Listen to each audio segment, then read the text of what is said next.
Fathu Mekah, pembebasan kota Mekah.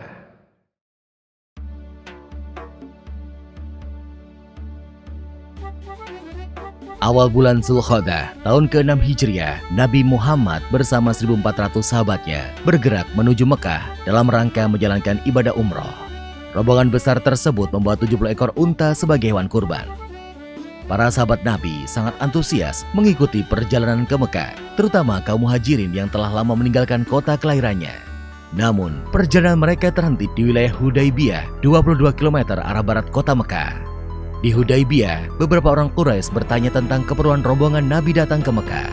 Utusan Nabi Muhammad menjelaskan bahwa kedatangan mereka bukan dalam rangka penyerbuan, tetapi untuk menjalankan ibadah umroh, menyembelih kurban, dan setelah itu kembali ke Madinah. Namun, orang-orang Quraisy tetap bersikeras menolak kedatangan Nabi Muhammad dan para sahabatnya. Melihat penolakan orang-orang Quraisy, Nabi Muhammad mengutus Utsman bin Affan menemui para pemimpin Mekah dan menjelaskan tujuan kedatangan mereka. Utsman bin Affan diperlakukan dengan baik oleh para pemimpin Mekah. Bahkan, para pemimpin Mekah mengizinkan Utsman untuk melakukan tawaf di Ka'bah.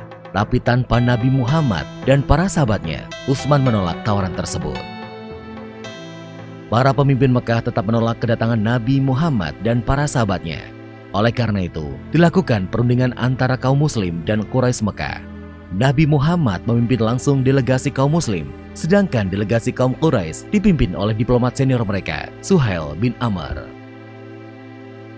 Perundingan yang berjalan alot tersebut akhirnya menghasilkan beberapa kesepakatan yang isinya: pertama, gencatan senjata antara kaum muslim dan Quraisy Mekah selama 10 tahun.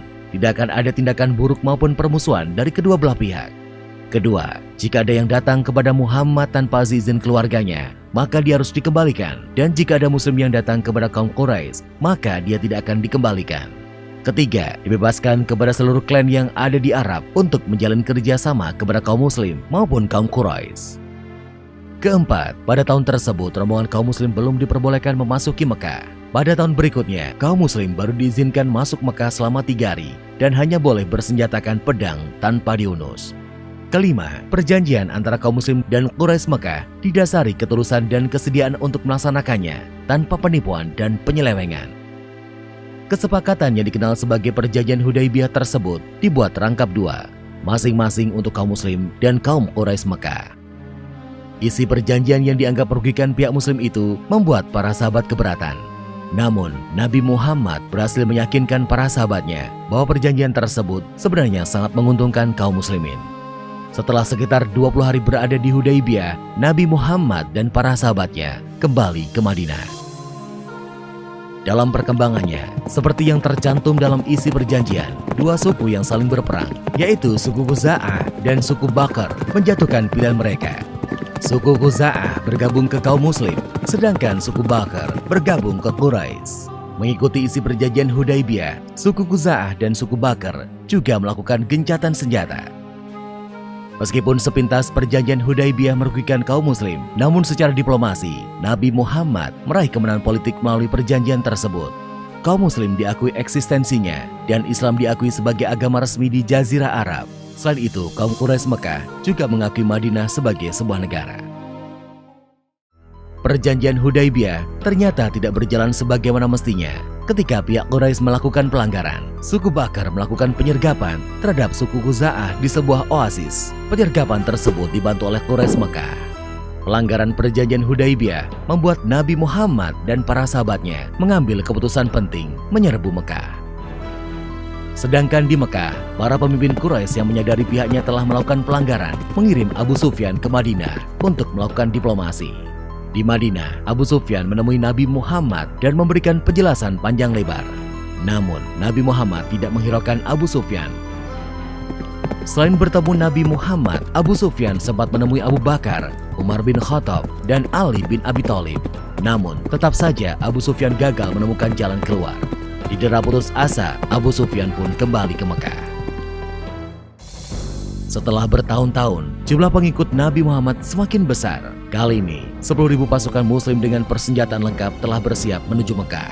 Parade panjang seluruh ribu pasukan muslim memulai perjalanannya ke Mekah. Kali ini, pasukan muslim akan melaksanakan misi yang sangat menentukan, yaitu Fathu Mekah atau pembebasan kota Mekah dari tangan kaum Quraisy. Para pemimpin Mekah sama sekali tidak menduga kekuatan pasukan Nabi Muhammad. Nabi Muhammad membagi 3 pasukannya melewati jalan yang berbeda, sehingga musuh tidak bisa memperkirakan dengan tepat jumlah pasukan muslim. Ketika pasukan muslim memasuki Mekah, kaum Quraisy hanya bisa pasrah karena tidak mungkin melawan kekuatan sebesar itu. Abu Sufyan dan para pemimpin Mekah lainnya menyerah kepada Nabi Muhammad. Setelah menguasai Mekah tanpa pertumpahan darah, Nabi Muhammad mengambil keputusan yang tidak terduga dan tidak sesuai dengan tradisi bangsa Arab. Nabi Muhammad memerintahkan para pemimpin pasukannya mengucapkan Al-Yaum, Yaum Al-Marhamah, yang artinya adalah hari ini hari kasih sayang. Nabi Muhammad mengampuni semua penduduk Mekah dan melarang pasukannya melakukan pertumpahan darah. Hari itu, 17 Ramadan tahun ke-8 Hijriah, Mekah berhasil dibebaskan dari kekuasaan kaum Quraisy Mekah. Saat itu juga, berhala-berhala yang berada di sekitar Ka'bah dihancurkan.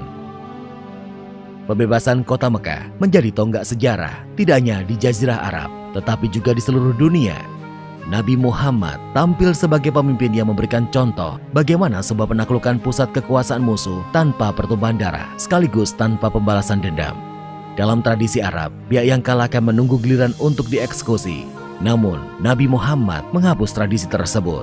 Pihak yang kalah telah diampuni.